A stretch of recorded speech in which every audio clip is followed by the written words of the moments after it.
DM के बुलाओ। देहाती मऊग हाजिर हो।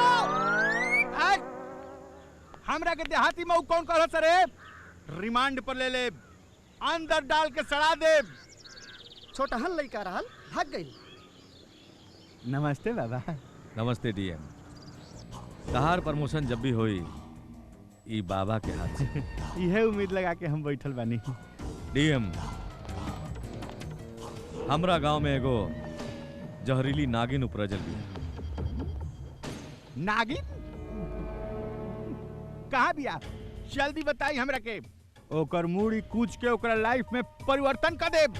डीएम साहब, वो रेंगे वाली ना 2 गोड़िया नागिन हिया, फौरन ओकरा के अरेस्ट करा। लेकिन ई तो ओकरा के न जानत तारे न पहचानत तारे, अरेस्ट कैसे करिहन?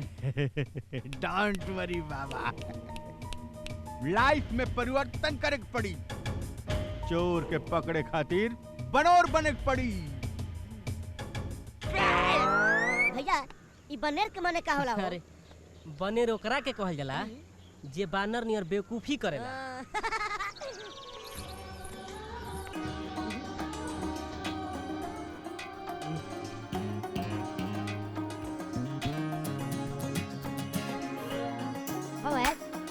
तुहार कमर के दर्द ठीक भइल कि ना? हाँ ठीक तो हो गए, बाकी अब दिल के दर्द शुरू हो गई बा। कमर पर तो चोखा लगैलू, दिल पर का लगैबू? तो हर भैया के प्यार के मलहम है। का हो डार्लिंग, का राय बा?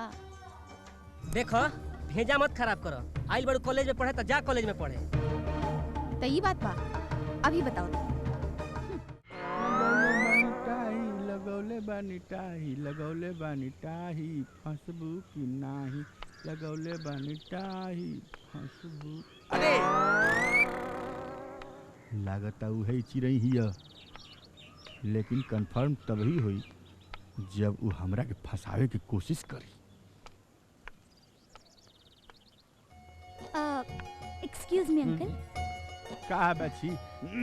तनी अपन मोबाइलिया देती, हमार चाची अस्पताल में जिंदगी और मौत से लड़ता रही, हमार बैलेंस से खत्म हो गई, देती तो हम बतिया लेती। हाँ तो एमे कौन बात, बल्ला बतियाला बतियाला।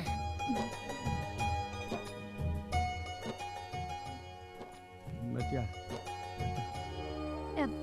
अंकल एमे तो टावर है नहीं खे। हाँ तो अब वो वाला मोबाइल दी ना।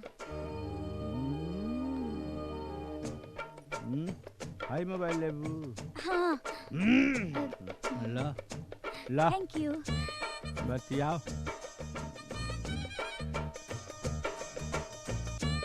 अंकल तनी एगो पर्सनल बात करे के रहे। अच्छा। हम 1 मिनट में आवता नहीं। अरे हेने 1 मिनट में आप कहाँ हैं? तू मोबाइल चुरा के ढेर बतियालू, अब चला थाना में तू गाना गई है। ए बुढ़ऊ, हाँ हई पकड़ा अपन सड़ल मोबाइल। और खबरदार जोन हमरा के चोर निकालो। अरे एगो तो चोरी आ ऊपर से सीना चोरी आ वो डीएम साहब के संगे अंदर डाल के सड़ा दे। इलाका के सब चोर चाहिए, थर थर कांपे ले सब बाबा के नाम से। अब तोरा दही में तनिको डर नहीं का रे? लाइसेंस पक्का मिलल बा हमरा, फिर डेराई काहे हम? के देले बा? हमार होखे वाला बालम जी। बाबा सबूत का बा? बाबा हमरा दिल में बसल बाड़े। दिखावा।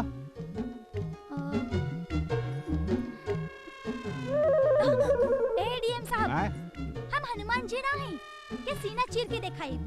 बाकी हम पुलिस वाला हैं, बिना सबूत के ना छोड़े। दिखावे के पड़ी, दिखाओ। भगभगी ना देहाती मऊ। अरे यो नाम जानती है हमार? ये कैसे जानती है?